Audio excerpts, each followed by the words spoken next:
Hi, everyone. Welcome to tonight's webinar, The Art of Surprise, How to Create Events That People Will Remember Forever. I'm José Bouliam. I'm the founder of Zoom Academy. And for those who don't know Zoom Academy, we have been teaching event planning for over 20 years. So tonight, I'm very, very excited to be here with our special guest, Pavel Kotov. Pavel Kotov, yes. Pavel is the founder of REARTIX Casting and also a former Cirque du Soleil executive who knows exactly what it takes to design those magical, unforgettable moments. And he's also a professor at McGill University and now part of Zoom Academy team. He's going to share some amazing tips on how to bring more surprise, emotion, and storytelling into your events. Whatever you're planning, a wedding, a gala, or a festival, please stay with us. And if you have questions, make sure you put them in the comment. We'll be answering all your questions at the end of the webinar. Hi, Pavel. How are you? Hi, Jose. I'm doing great. Thank you very much. Really exciting. And hi, everybody. So this webinar is going to be just a glimpse on a very, very large subject. And right before the start of this meeting, we had a quick chat with Jose, who said that it's a nice title, The Art of Surprise. And my reaction was, yes, indeed, it's a nice title, and now we will have to deliver on the promise. And this is what we're going to be talking quite a lot today. We have 45 minutes, more or less, for the entire duration. I will be covering a few subjects, and then I will go with my rhythm.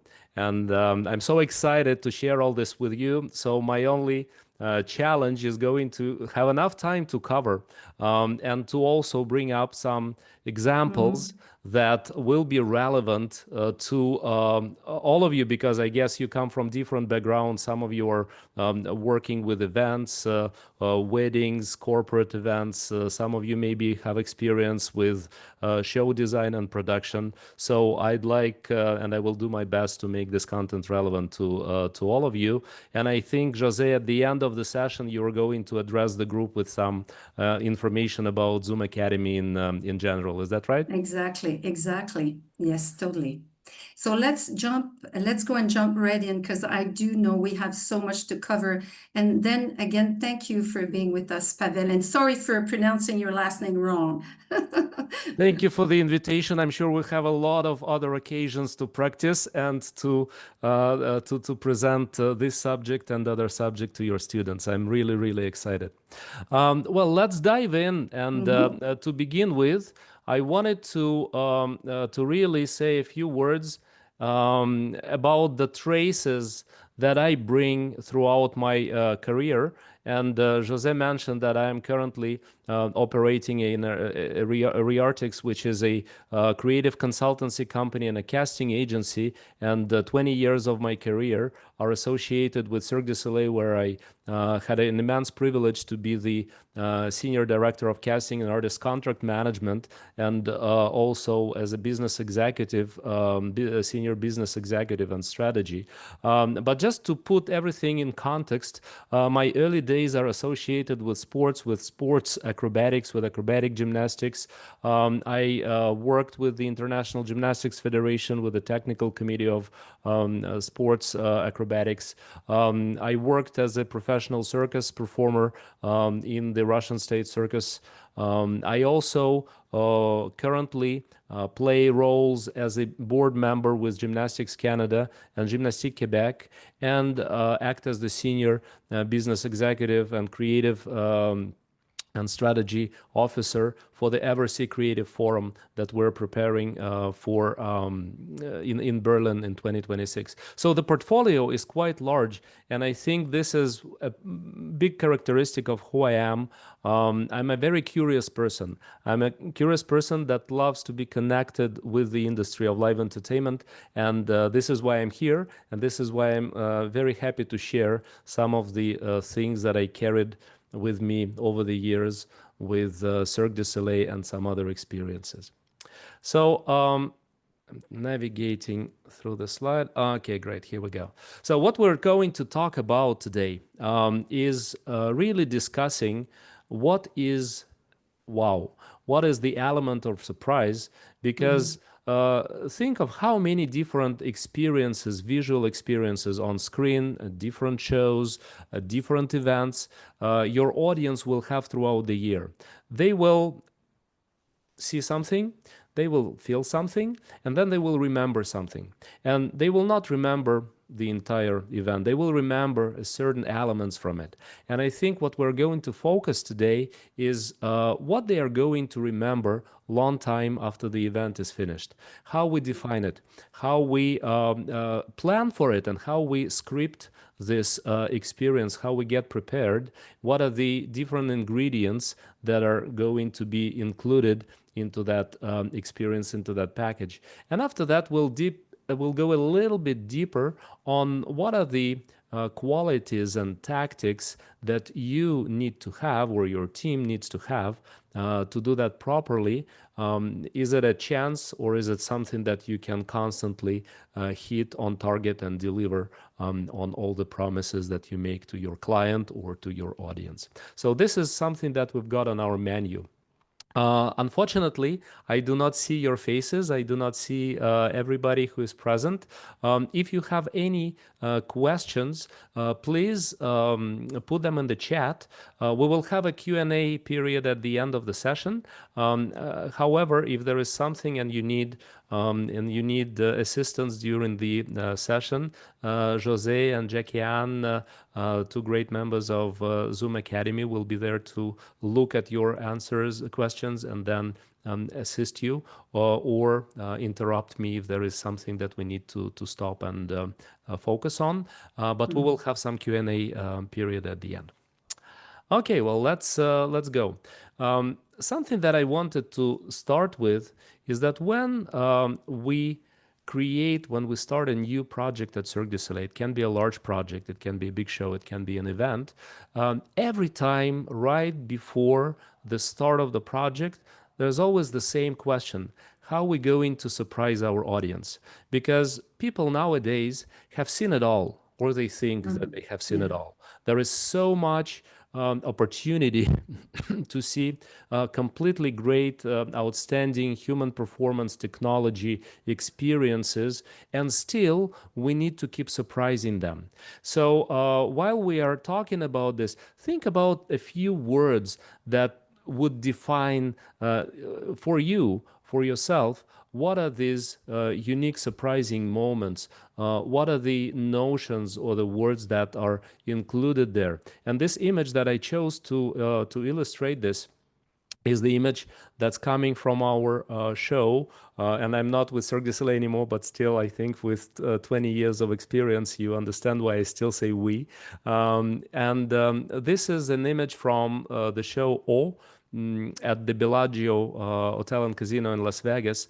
It's a water show, and look at this image, which is an aerial installation with in the shape of a large boat with gymnasts performing on it. Now, this show is one of the biggest hits in production show industry ever.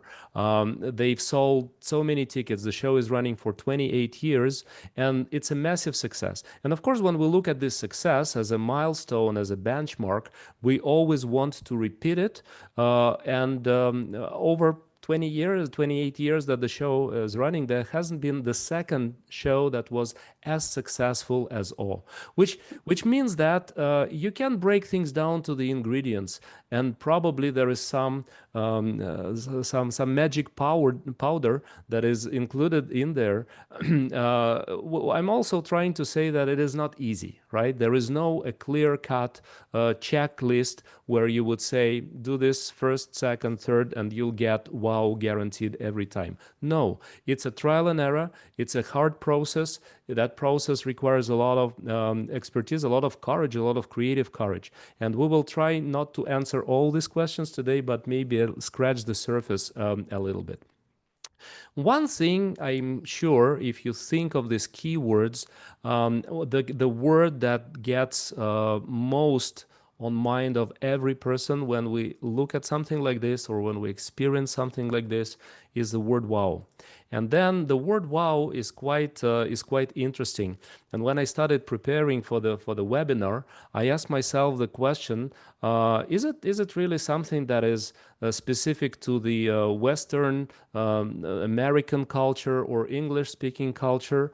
Where does that come from? And it's probably just a fun fact, but the word wow originally comes from Scottish, and then for the very first time it was brought up in the works of Scottish writers who used that word as an expression of something extraordinary, spectacular, of a strong emotion. And as early as 1526, it was first included in the Oxford Dictionary. So the notion itself is quite old and very well established through the Scottish, through English language, and became popularized a lot in later years.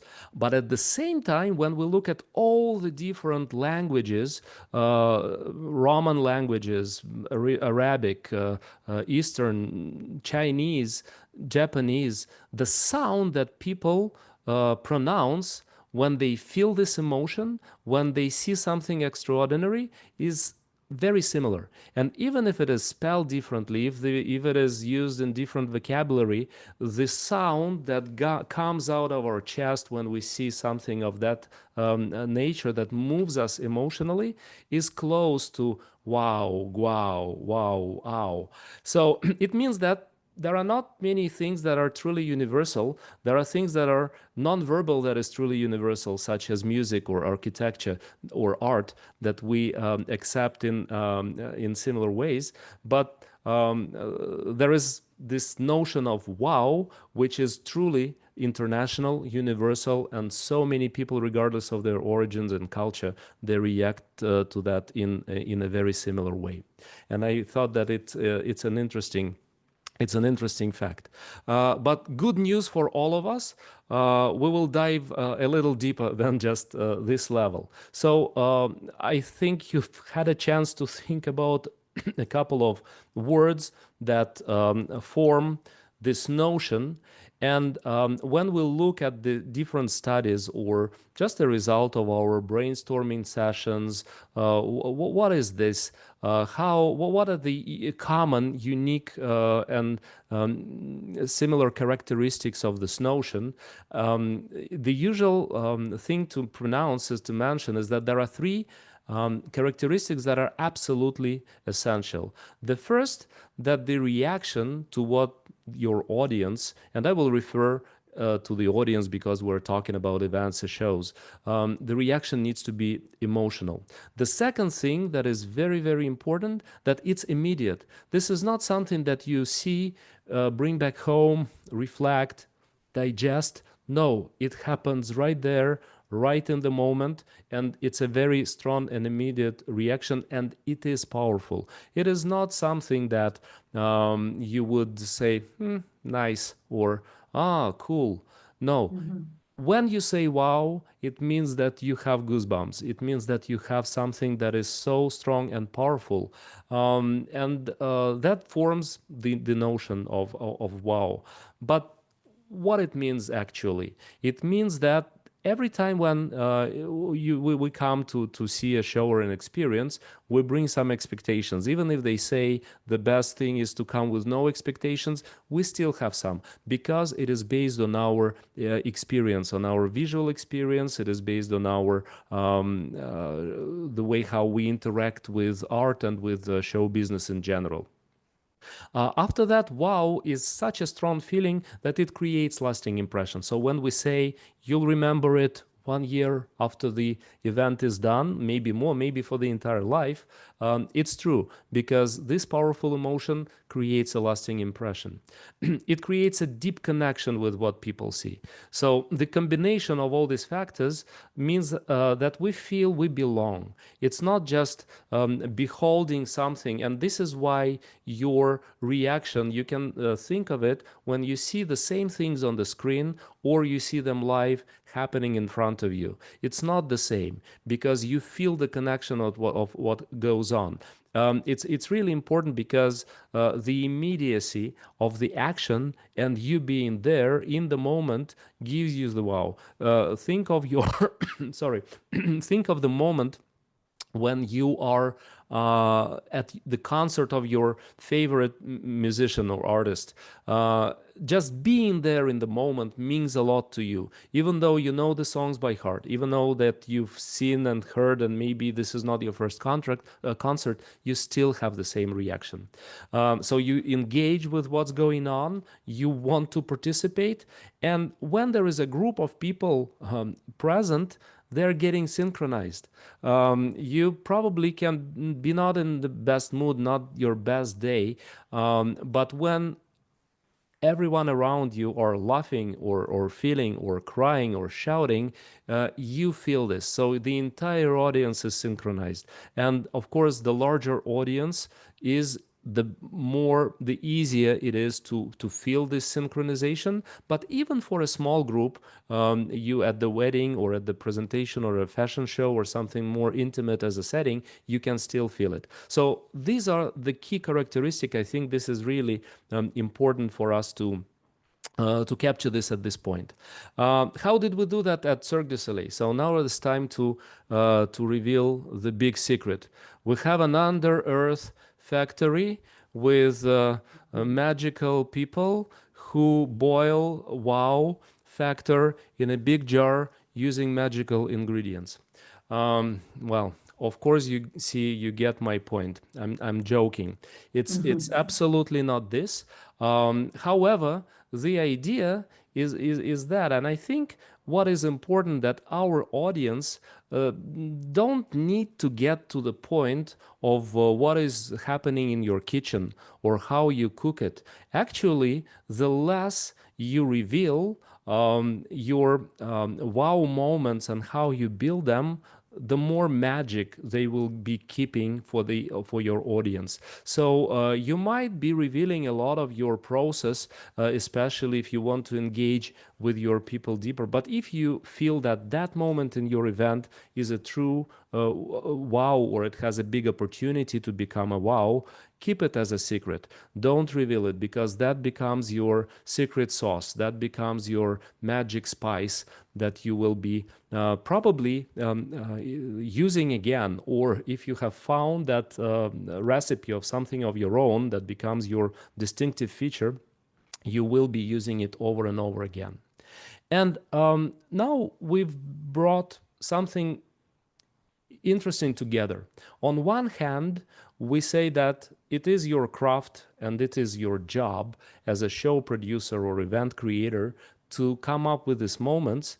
On the other hand, the power of wow is the power of how your audience feels. So you like it or not, the only way you can be successful with this and make sure that it doesn't happen by accident is to know your audience, to actually know and analyze what moves them, who they are, what they have seen before, what they have not seen before. And we will be talking about both and why it is important.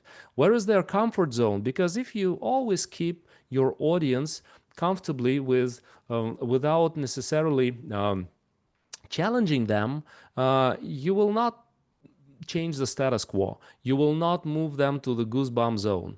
That's why you need to understand how far you can go by provoking bigger emotion, by provoking humor, amazement, surprise, fear, because different things can create wow effect. Think of all those big acrobatic moments that are delivered where you are feeling fear and anxiety for an acrobat who can potentially perform something that is dangerous or risky. That brings a big emotion, and that is also a wow factor. So it not necessarily something that is light or funny. And finally, what are the story that you are going to tell to your audience? So studying and understanding your audience is super important. And the notion that I always brought through the years and maybe sometimes even disturbed our executives at Cirque du Soleil sometimes is the notion of the chief emotions officer, because you need to deeply understand your audience and you need to also know how to impact and move their emotion.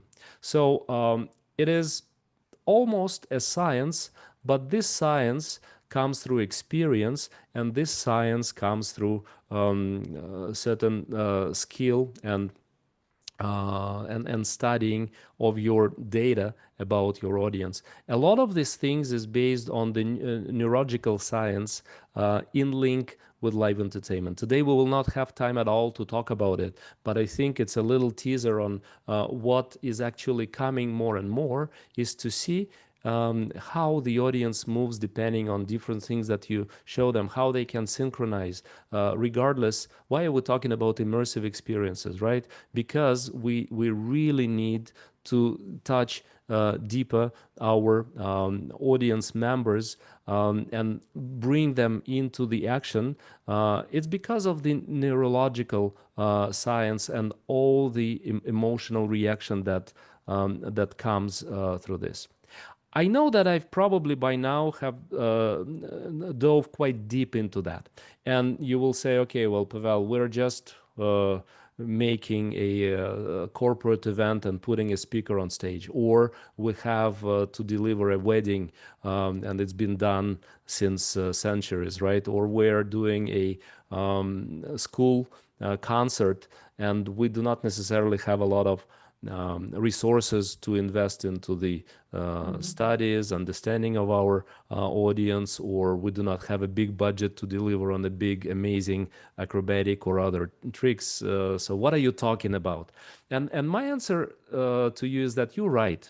And if I want to really, really simplify what I've just said, I think delivering a surprise and delivering a wow is very similar to how a child gets a present.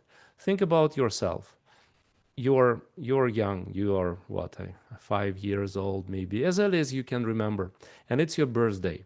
And then a few weeks before your birthday, you already start getting prepared to it. You know it's coming, and you know that gifts are coming, and adults or your parents or your relatives, your family or your friends will do all that they can to make you feel special. They will bring you something completely extraordinary. And then the big day comes. And then you understand that, well, even the process how your gifts are being presented to you is an experience in itself. Nobody just puts it in the center of the room and says, okay, well, now you waited for it, now it's yours. No, there will be a special moment. You need to find them, or there is a moment when everybody is getting ready, or it's a surprise party, or the lights are up, or I don't know what. It could be different things. But then there is a process of presenting the gifts. And then there is a process for you to open them, to enjoy every second, to have this excitement, to be happy, to be on the seventh sky, to be really moved by the moment. And even if your birthday is over, you will still be enjoying your gifts, and you will still be going back to your with your memories at least for one more year.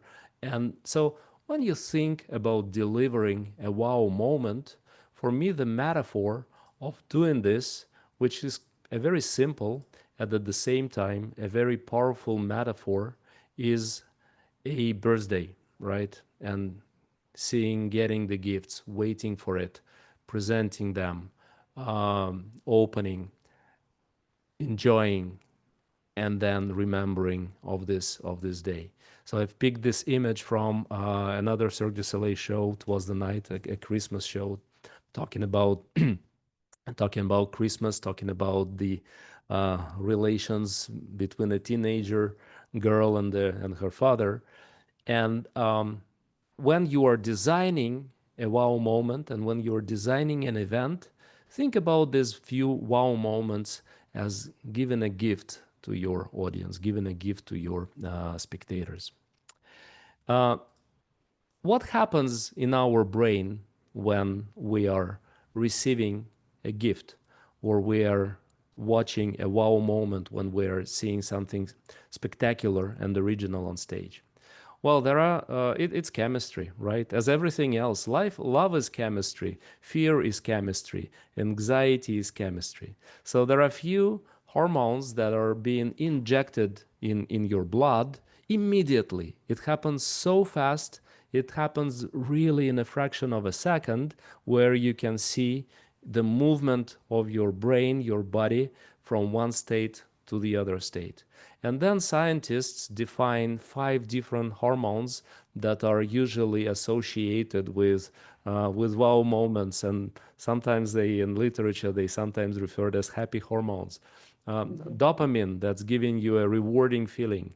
You of course know it when you have another like or comment on your mobile phone, but that's exactly what happens when you see when you get a surprise, something pleasant that happens. Adrenaline, excitement. I think we all know what it means.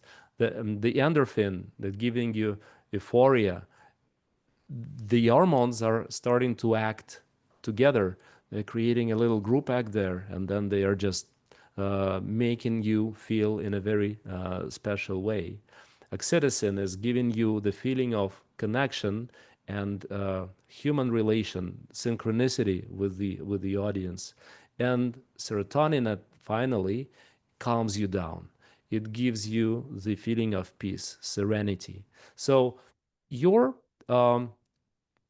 the journey that you get through when you look at the wow moment, it has different hormones that kick in. It has different emotions. It starts with a very fast feeling of excitement. It goes through the moment of happiness, euphoria. After that, it goes to the moment of serenity, peace, and you feel good. So again, your audience just does need to know this, right? You as the event creators do not necessarily need to know this. But I think my point here is that everything goes through our body as chemistry, and we are talking about things that move us as humans, and different people will react in different ways to this. As we said, that the notion of wow and the sound is similar. Well, maybe because the processes that happen in our body when that happens are also similar. I see that there is something in the chat. Do we need to? Is there a question? Do you want to keep? It says, "I love the." Do you see the questions, Pavel? No, and if you don't mind reading them to me, because I just I try I not to l- lose my I love the slides. happy hormone breakdown. I will need to leave early at Okay, 7 for another call, but I would love to learn on the people and thanks emotional hormone when they are creating experience at the thank you. highest levels. Yeah, Thank you very much. yeah. Okay, so let's thank you for joining, and I hope we'll have other moments to continue this conversation. Thank you. Okay, so we are talking about this emotional journey, and this emotional journey has also a certain kind of macro level, because it's not just what happens when you feel the wow, but it is also what happens before your event, during your event, and after your event. Because wow is a moment, but you script it, and it's your main dish at your meal, right? It is the main specialty that you've cooked for your audience. And then it's not just what you show it in the moment, it is how you prepare them and how you take them out of this experience. Why is it important? It is important because it will amplify the effect.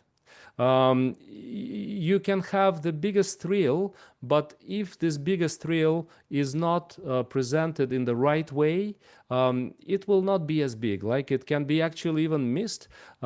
Think of an event where you have different areas and different rooms, for example, or different a longer journey throughout the night. I think you don't want people to miss this moment that you worked so hard to present. That's why it is important to achieve this synchronicity and let people get the amplified effect depending on how you bring them to this. So there are three stages: before, during, and after, that are super important. And then I'm giving a time check. So we're 30 minutes into the experience. We have 15 minutes left, and I will do my best now to bring you. I think I've done enough to prepare and to focus on the fundamentals. And now we'll go relatively fast. So before the event, you build anticipation. And what does it mean? It means that you need to create the excitement. You are not never going to show exactly what is going to happen, but at the same time, you need to hint that something exciting will happen. You need to show just a little bit for people to get curious, to get interested. When you do that, you need to build on something that they already know. Because if you say, okay, well, there's going to be a spaceship coming to your event, even spaceships, we've seen them in the movie. But I think what is important is that by knowing your audience, you can amplify the curiosity by showing them what they know already, what they have some experience, and you promise to amplify this experience. So you spark their curiosity on the foundation of something that they already know. And after that, you want to engage their imagination. So your teaser needs to be big enough and detailed enough so that they can keep thinking about this and building expectation and building the momentum and said, okay, that's really cool. This is interesting. How are they going to do this? What it will look like, where I go, where will they take me? So when you are preparing your marketing materials, invitations, video teasers, YouTube, you need to find the ways to engage imagination in your audience. And I'm not going into more details about this because we simply do not have time for that, but also because in your different contexts, it can have an absolutely different way how you're going to materialize that. But I think for me, building expectation and building anticipation is super important. The second one is that during the event, we already spoke about that. Wow is not only what people see, it is what people see because we are all designing experiences that need to be universal. But what is more important is how they feel. That's why you go back to all those keywords when they say that people need to be synchronized. They need to feel and see and enjoy and experience this thing all at the same time. That's why it is important to keep that in mind. It is important, and that actually goes back, number two, goes back to the previous slide. You tease them, but at the same time, in the way how you tease them, you need to be realistic. If you promise something that you're not able to deliver, you will achieve a negative effect. You will get your audience disappointed, betrayed, your promises broken, and your expectations not met. So in the way how you design everything and you make the promises, always try to under promise and over deliver, and then you will be on target.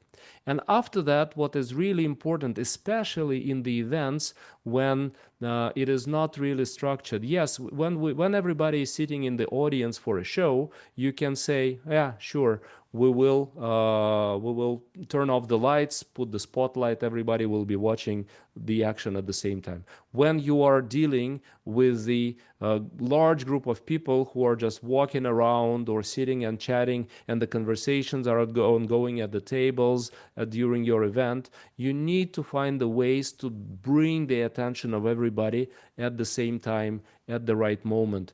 Otherwise, you will not get the synchronicity of the action, and you will miss on the point. And as an event designer, this is the most important job that you have, is to make sure that everybody is watching what you need them to watch at the right time. Finally, after the end of the event, you need to keep the memories last. And depending on, of course, sometimes you would not allow any photo or video. This is the easiest and this is the most straightforward way to keep the emotions. But sometimes you will just keep the emotions off camera and then still get the long emotional response, because these moments just create the emotional legacy. They extend your story. People, it's like with a gift, right? I will be playing with this gift. This is, you are giving your audience an emotional gift that they will keep playing, and this is super important.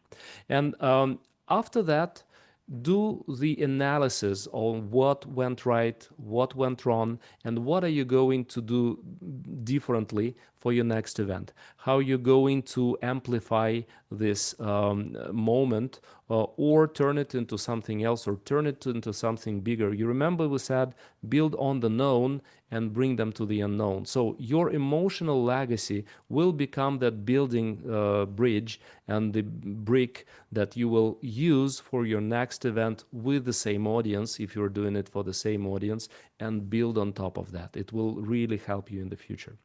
I thought of one example that can illustrate this. And for me, this example is going to be the bridge of the show Curios. I don't know if many of you had that experience, but what you see in front of you is an installation on stage, and a certain group of people, audience, I'd say about maybe 50 people, maybe a little bit more, have a possibility to go on the backstage of the show and cross this bridge, and the ushers are putting them and guiding them to their seats. This is something that you will not see on the promotional materials. This is something that people do not, they don't need to have special VIP seats to experience this. Anybody in the audience can really experience this. And that comes as a surprise, and that comes as a truly transformative and quite a big wow moment even before the show starts. Why I chose this? Because for me, this is a metaphor of something that everybody will have in your event anyways. The moment when your audience gets on site, gets inside the room, the theater, the auditorium, or outside to your field of your event. So think of the moment how you will bring your audience or your participants or your guests in, and don't miss an opportunity to make this arrival very, very special. And for me, why this metaphor is interesting, because it's unexpected. It gives a very unusual moment.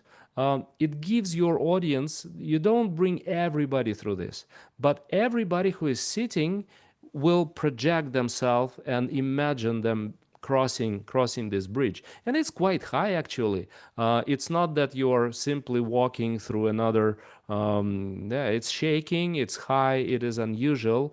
And you feel being really special because 2,000 people, 3,000 people are looking at you when you are crossing that bridge. It takes you out of your comfort zone. So it gives you the big emotion. You remember, you know your audience and know where their comfortable zone is, to get them on the edge and take them out safely whenever possible. During this little stunt, you break the fourth wall. You really invite your audience on stage, which means that they will feel very, very special and different. They feel as performers during that moment. It's blurring the line, I said blurring the light, it's blurring the line between a spectator and performer, and then establishes a specific connection. And after, they will remember this feeling.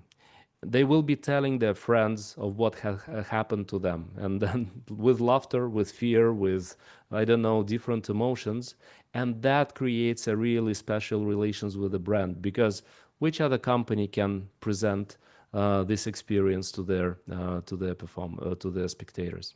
So for me, this is a metaphor. As any metaphor is amplified, you probably won't be able to achieve this in your event, but take this as a hint that the arrival of your audience is a very specific moment. Don't miss a chance on amplifying this. So we are almost finished with the time. So I think, I think what is really important here is that different things that can create a wow effect is the originality of your content, right? So something that people didn't see in the form, new. Emotions. And the emotions is not new, it's something that they can relate to. The story that they already heard, but they can still live again. Music, acting. The excellence in the performance is a very powerful, like when you look at the human being able to perform with their body something extraordinary, it's going to be a complete, wow effect. Immersion and interactivity. Bring your audience in the center of the action. Something that gives a wow effect is an amplified large scale, or on the opposite, a very, very small scale, complete silence, something intimate, intricate, something that you can focus all on your senses to feel it. It will give you a wow effect. Timing is giving you a very good and important surprise, something that you do not understand, expect. And then finally, charisma and energy of the action and of the artists. So these are not necessarily everything. You might think of other things that constitute wow effect, and you can always share with me. I'll be happy to receive and to react to this. But for me, these are the key building blocks in terms of form. What can you be operating while creating a wow effect? After that, your workflow, the very important thing is stay curious. You will need to find different elements. You don't have R&D department to do that. You will be using something that is already, especially for events and for smaller scale events, you have never enough time to prepare to this. So stay curious and find in the mass of information around you, what are the things that are the right fit? Who are the performers that you want to bring in? What is the furniture? What is the decoration? What is the music that will have this effect? I don't know. It can be anything really, but it is your experience, visual experience as the creator, that will give you the toolbox, your magic chest with treasures, where you will go in to pick out the right thing and put it at the right place in the show. After that, plan to do it properly, deliver and repeat. Easier said than done, but I think for us that can be a bigger discussion subject. When where we are talking about the event design and show design. For me, I think the only thing that I would like to mention before we wrap it up is this. Where do I choose? What do I choose? Okay, I will choose this one.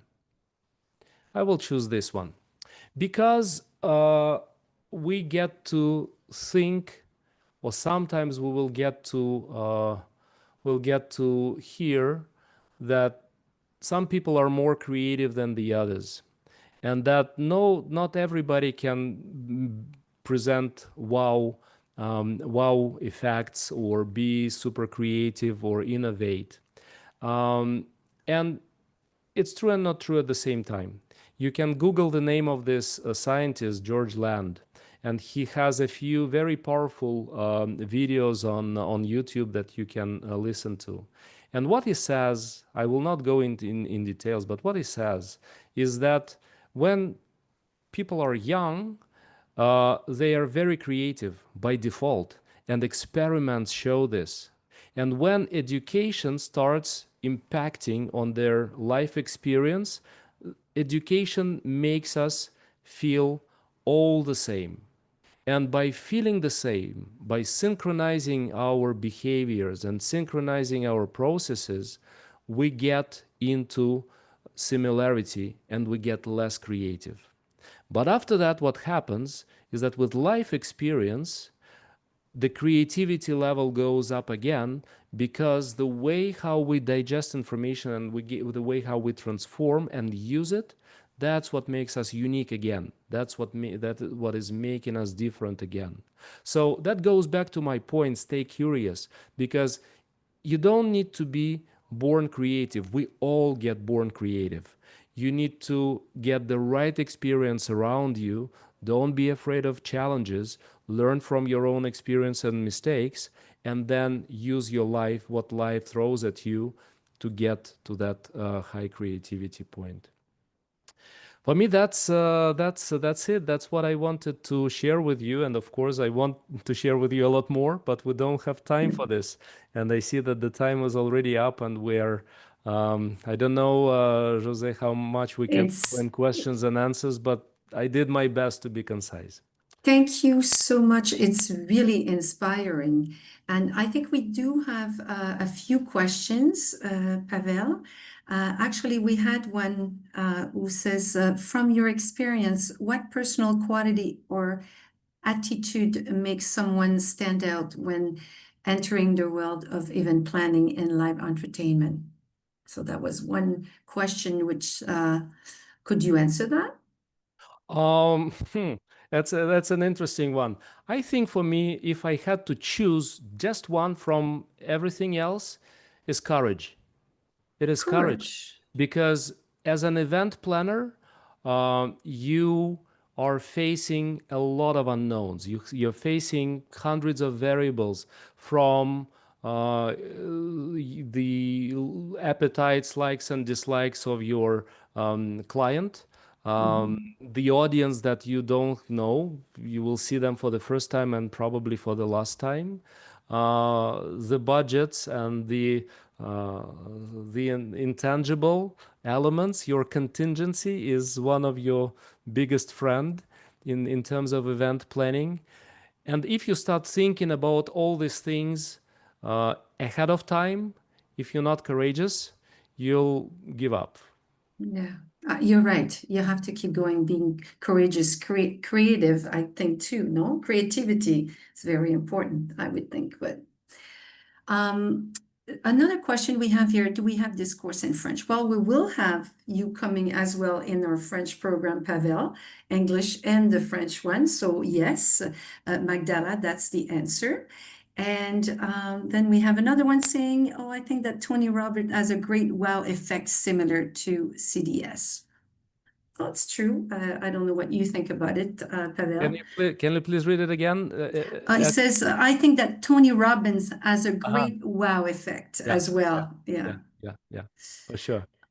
What soft skill do you believe are most critical to succeed in this industry, especially when working under pressure and collaborating with diverse creative teams? Communication. uh, Communication. Communicate. And again, you can actually question if communication is a hard skill or soft skill. You can learn the techniques, but I think when I think of soft skills, it's a reflex. It's not just a skill. You need to feel what needs to be told to your client or to your team member or to your partner in crime, in delivering an event. which words, where you need to push a little bit because of the deadline, where you need to bring it down because it's not important. You need to be a team, right? So for me, the soft skill of being a good communicator can get you through the highs and the lows. I think communication is it is a good skill. We have another question, and that will be the last question we're going to take tonight. Thank you so much, everyone. I know everyone is curious to hear more. I have Natalie that's asking, what are your thoughts on the new tech era with LED walls, interactive media, etc., in live entertainment? It's a big question. I will answer with a quotation from someone that is a true legend in our industry, Franco Dragon. In one of the workshops, when Franco spoke about technology, he says that it's a great tool. It's a gadget. As a creator, it is your responsibility to make it not a gadget, but something bigger. If you only use your technology as a gadget, it will be a very fast and unimportant phase in the industry. So try to use what we've discussed today as a wow, because showing a screen is not a novelty anymore to anybody. We've seen this. Showing a video CGI very well designed is not a novelty anymore. If you're able to move emotions of people with the use of these gadgets, you can amplify it. Good luck. And I think for me, that would be the answer to the technology. Great tool. Don't just keep it as a gadget. I think that's a great answer. And thank you, Pavel. Thank you so much for sharing your experience and stories with us. I think we've all gotten some great inspiration tonight on how to create events that people will definitely, that will never forget, I'd say. And for everyone watching, Pavel will be leading a full conference on this topic as part of our upcoming event planning program. Our classes are starting September 29 and run for 13 weeks. Week session every Monday and Wednesday from 6:30 to 9:30 Eastern Time. Right? Very important to mention. You'll learn basically everything you need to launch a career in event planning in that 13 weeks course. So if you want to learn more and really level up your skills, I think that is the course to be. You see also, I believe that we have here the time to mention, if you'd like to enroll, you can book a call with our admission team. We can also scan the QR code that's right here on the image. And if you already are in contact with one of our admission agents, reach them out directly, and then you can subscribe. And if you do before September 15, then we have this big contest that you can actually win a real MacBook Pro that can really help you when you plan your events. So thank you for being with us tonight. Thank you, Pavel, so much for sharing your experience. Thank you for inviting me. It was a pleasure having you. And for everyone else, well, see you next time. Thank you.